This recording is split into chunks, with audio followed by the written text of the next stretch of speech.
Hoe voelt het zo allemaal? Want het gaat als een raket bij jou, hè? Ja, dat is prachtig. En Deborah, hoe is die eronder?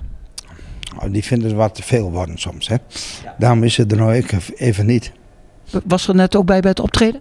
Ja, ze was bij het optreden. En toevallig hebben wij elkaar gisteren ook gezien, omdat we naar een feest waren. En Rinus vertelt dan dat Deborah dan niet meegaat. Want hij zegt, als Deborah 2 avonden achter elkaar gaat, dan is het haar te veel. Dus daar letten ze goed op met z'n tweeën. Ja, zie, als Deborah moest hier wel mee naartoe, want Deborah moest banaantje vasthouden. Maar zie, dat andere feest, dat was niet zo belangrijk. Maar als ik haar overbelast, dan zegt ze de tweede dag, ja, dan ga ik niet meer mee. Dan bekiet je maar. Ga je met die banaan op het dak zitten. Deborah was een keer een dag in Utrecht, hè? En Deborah ziet een auto rijden, gaat een raampje open. Heb je die foto gezien? Ja, Deborah liep erheen. Bewaking of geen bewaking. Deborah zegt, Maxima! Zo geeft zo'n hand door het raam heen. Ja, zo is Deborah, hè?